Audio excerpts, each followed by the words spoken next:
And we're back with our Perl Code-Along. This will be part 2. Okay, first thing we'll talk about is the notion of subprograms. And we'll pull up the reference for that first. It's opening.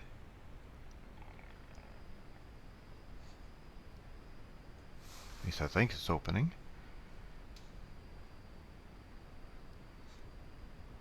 A little too quick on the trigger. Let's try this again. Control, click.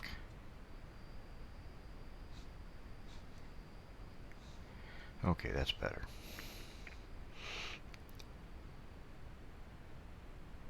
And what this is official documentation. Explains me and my. Talks about local variables. It talks about the syntax. Now, if you want a tutorial for it, here's a tutorial. Here's the link.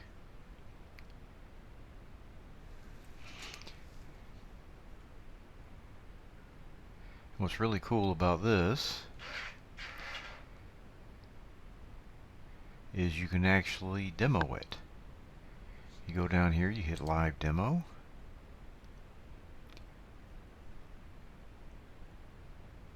And it'll think about it a little bit, and you'll see some things opening up in here, and they'll burn and churn a little bit, but it'll eventually get there.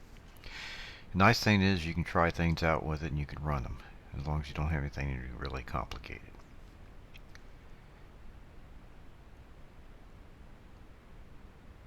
And it's still thinking. It's going to take a little while.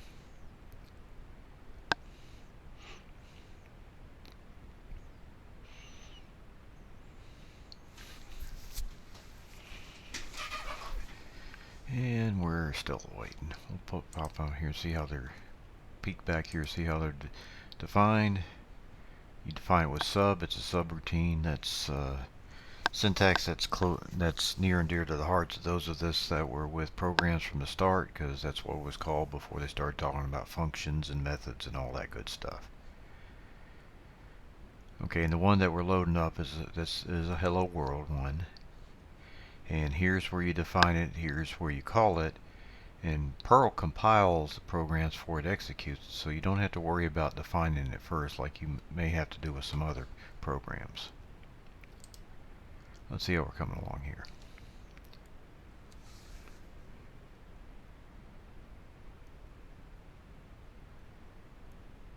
Okay, that's not looking really good so far, but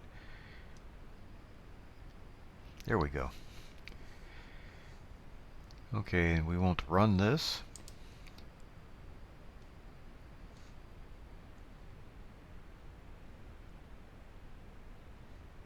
Okay. We'll give it time to stop. Might have gotten a little too quick on the trigger.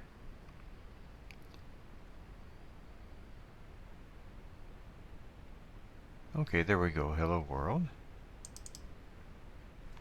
You want to modify it? We'll say hello to Fred.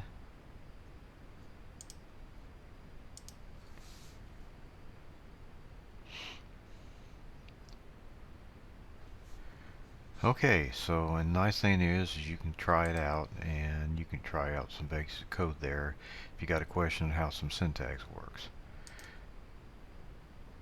Alright, okay, we have decision structures, and the first one is the if statement.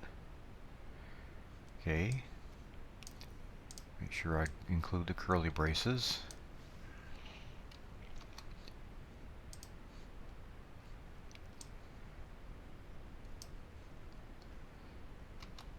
Remember, my is a way how you declare a local variable. Okay, you got 1 and 2. If it says they're equal, say that they're equal. If A is greater than B, etc., and so on. So, which one of these three do you think would happen?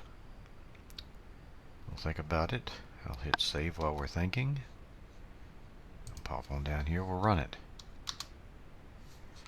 Okay, we're saying that 1 is less than 2. That's a reassuring result. Hopefully that's the way you work through the program before we ran it. Okay, that's an if then else. You notice you have an else if. Sometimes you have the E in there, sometimes you don't. With Perl, it's else if without the E on the end. Okay, you have an unless statement, and we'll pull that up.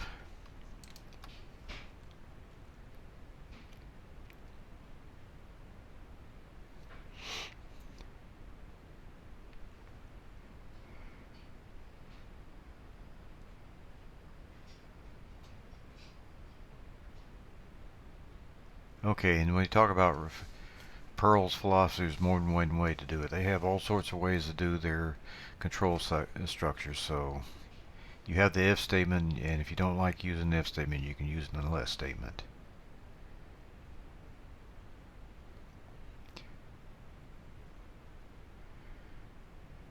Okay, and that's basically what they're doing there.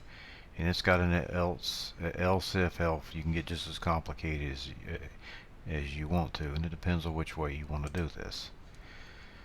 Okay, and this is basically the example. Is this example? Well, we'll see.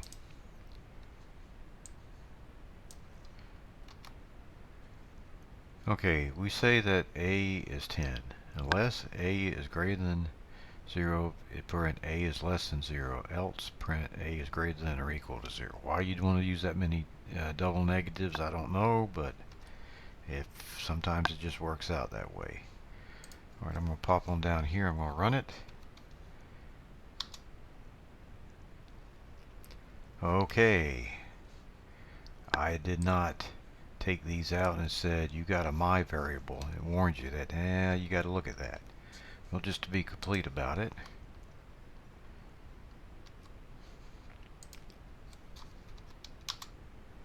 okay, just saying a is greater than or equal to 0. Yes, 10 is greater than or equal to 0. That's reassuring that all is right with the world. Okay, we have a given statement. We'll take a quick look at that. Now say it's similar to a switch statement. If you have several alternatives, this is a quick way to work through them.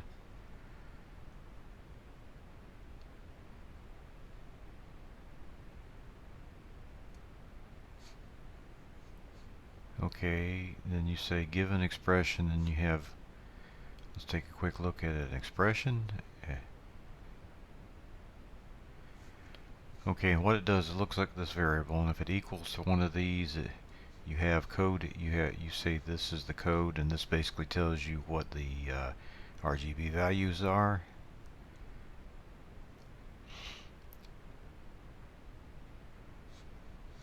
Okay, so that's a yeah, that's basically a switch statement. It's called a given statement. Okay, iteration structures. These were if-thens. These were decision structures. Now we'll talk about iteration structures. Okay, then you got a for while, and until, a do while, and a do until, a next, and a last. Alright, here we go. The for statement is basically what you think it's going to be.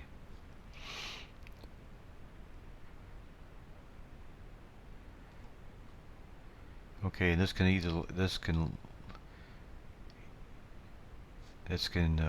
is basically a list, an array.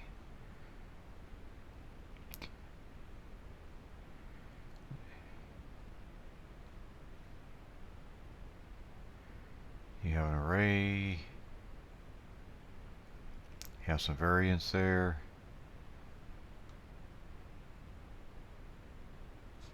Okay, and this is find C equals 1 through 6 for C, and it'll print it out 6 times. Actually, just for grins, you notice they have the two statements we do. Let's run this.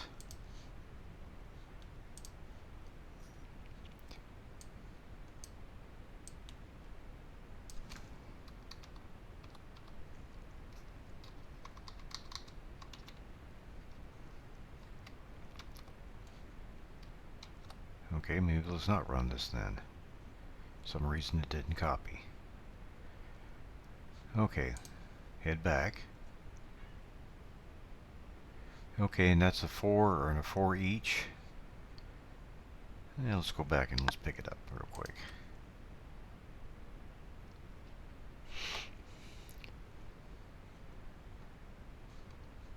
Okay, for statement is for a list. Let's do the example we were looking at.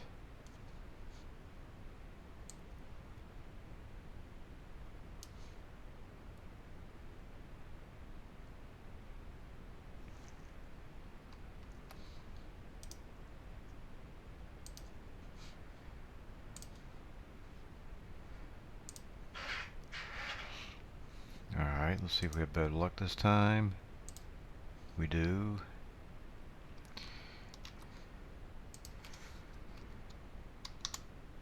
Okay, there we go.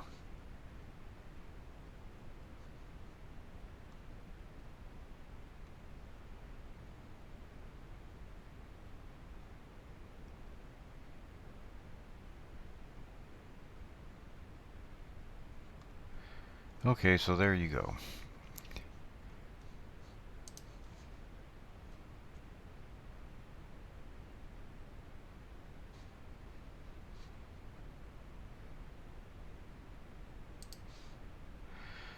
Alright, and what's next is we have a while loop and an until loop. And what happens for these, the difference is for the while loop, the conditions checked at the beginning, and the until loop is checked at the beginning. While is while something is true, and until is until something is true. Now you have well, let's go ahead and handle all these four cases at once. A do while is checked at the end, just like a do until. So for both of these, the code will execute at least once. With the while and until, it may not execute at all.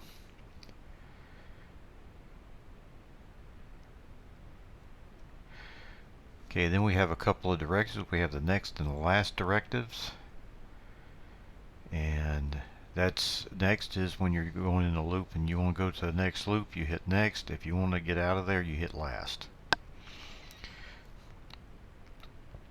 Okay, complex structure, you have a list,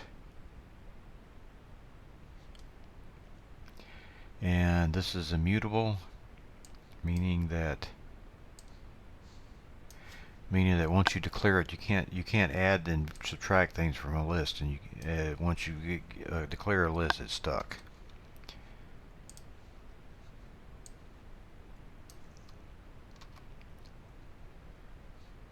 Okay, gonna run this.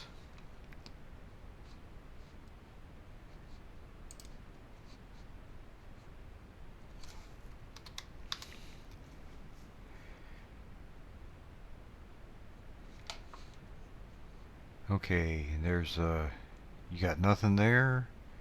You got one that and that's actually off to the end here. It didn't do anything. Then you have a carriage return that dropped it down. Then you have 10, 20, 30. Notice that it puts them all, when it prints it, it just prints it one last after another.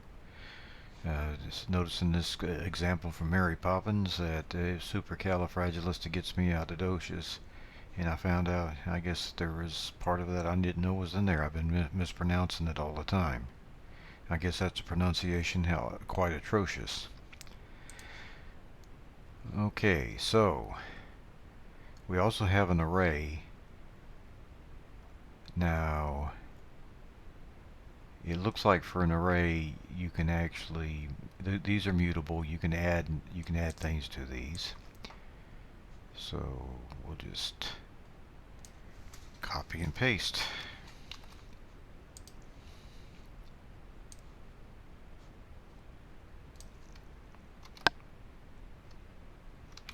Notice that declare the at for the array, and this one is parented with quick word. It says okay, if you just put Monday, Tuesday, all these together, this is going to be a list. If you put keyword here, it makes it a array, and you declare it as an array. Okay, now hopefully it'll print out the array, and it'll do a line carriage return. Okay, here's the other way to, okay, here is interesting. Okay, we're declaring this as a string. Now, days 2, what it's doing is it's splitting those at the space. So what split is doing is it is breaking this apart at the delimiter. Delimiter in this case is a space. It could be a tab or something like that. And here we have it where we print it all at once, and here we have where we print them out once at a time. Okay, I've already saved this. Let's run this. All right. Okay, there's where we printed that. There's where we printed out.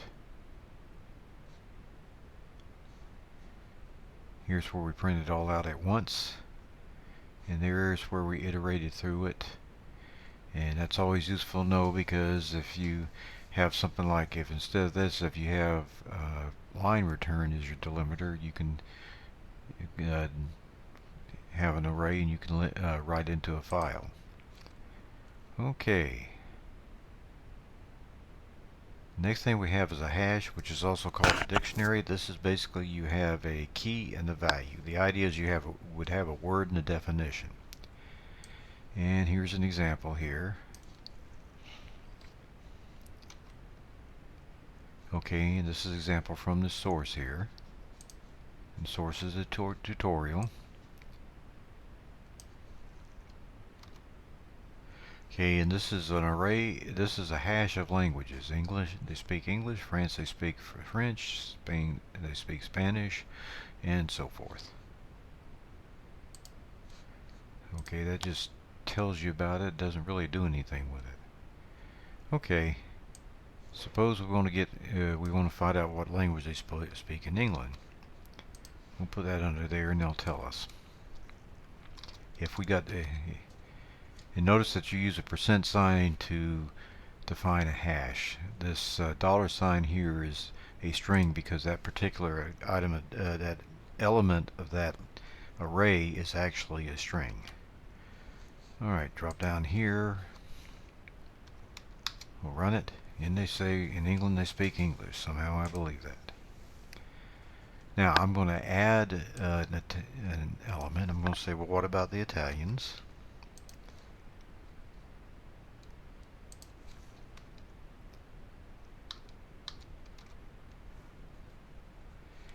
And just to make sure that it actually printed out correctly, I will print it out. And there is in the key for the key and the key for every key in Lang's. It says, now this little thing, this $_ is current, is short for the current line in an iteration like this.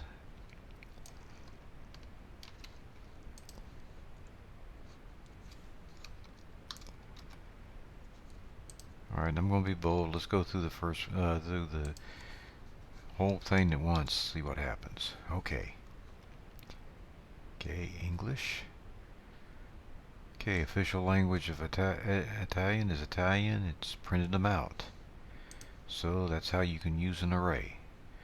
Okay, we got some quirks in Perl, and here's a reference for it. Common warnings and error messages.